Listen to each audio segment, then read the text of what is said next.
Pemirsa, kita memasuki kabar nang penambayan.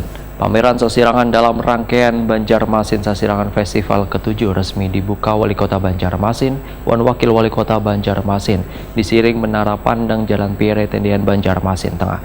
Besokan Jumat 10 Maret 2023. Pameran Sasirangan tahun ini sangat spesial lantaran menghadirkan wastra atau 33 kain tradisional dari daerah Indonesia lainnya karena sudah masuk dalam agenda nasional.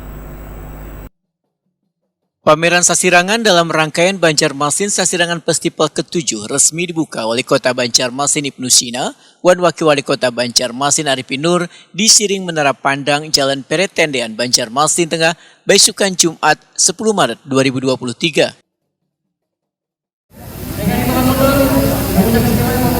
5, 4, 3, 2, 1. Dan kemudian dalam ini bagaimana juga pameran Banjarmasin Sasirangan Festival 2023. Wali Kota Banjarmasin Ibnu Sina Waitakuni Prima TV Diskas telah meninjau stand pameran memadahkan pameran Sasirangan yang sangat spesial dibandingkan tahun sebelumnya turut menghadirkan wastra atau 33 kain tradisional dari daerah Indonesia lainnya karena sudah masuk dalam agenda nasional. Ini sesuai dengan tema Banjarmasin Sasirangan Festival ke-7 yaitu Warna-Warni Wastra Nusantara. Ibnu Sina berharap melalui event ini maka upaya pemerintah kota dalam mengangkat bubuhan pengrajin hingga UMKM bisa berjalan baik dikarenakan kunjungan wisatawan kembali meningkat. Banyak sekali berbahagia hari ini kita bisa melaksanakan opening untuk pameran Sasirangan dalam rangkaian Banjarmasin Sasirangan Festival ke-7 dan tahun ini sangat spesial karena masuk dalam agenda nasional Karisma Event Nusantara. Terima kasih banyak Pak Menteri Pariwisata Pak Sandi Uno atas supportnya dan juga dukungan semua pihak terhadap kegiatan ini. Kita ingin mengangkat wastra Nusantara, kain Sasirangan, dan tahun ini sangat spesial, bukan hanya kain Sasirangan, tetapi juga wastra Nusantara lain juga hadir. Catat tadi ada 30 kain dari seluruh Nusantara yang juga diikutkan dalam kegiatan pameran ini. Dan ini adalah bagian dari upaya kita untuk mengangkat para pengrajin, UMKM, IKM, sehingga kemudian bisa pulih dari pandemi dan seiring dengan pemulihan ekonomi, pariwisata sudah mulai bergeliat, kunjungan juga sudah mulai meningkat, tentu pasti akan mencari buah tangan, oleh-oleh, dan ketika kita datang ke sebuah daerah pasti mencari sesuatu yang berkesan. Nah, ketika datang ke Banjarmasin, ke Kalimantan Selatan, tidak lengkap rasanya kalau tidak bawa oleh-oleh berupa kain Sasirangan.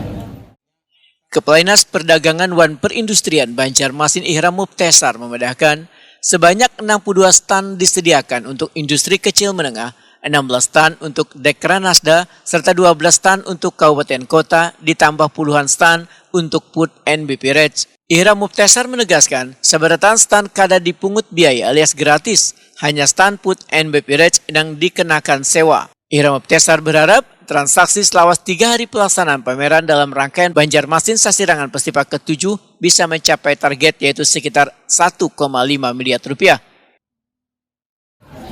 Di tenda roder ini ada 16 stand yang mengisinya adalah seluruh Dekranasda Kabupaten Kota Sekalsel kecuali Tabalong karena memang Tabalong ada kesibukan dalam rangka penyambutan RI1 dan di sini juga ada dukungan dari Dekranasda Provinsi, Dinas Perdagangan Provinsi dan Dinas Pendidikan Provinsi.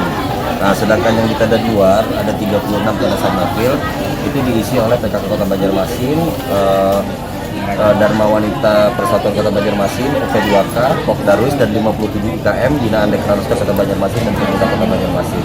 Adapun tenda yang di sebelah sananya lagi yang dekat panggung itu ada 31 tenda itu khusus untuk food and beverage. Ada target nggak setiap stand? Targetnya habis ya.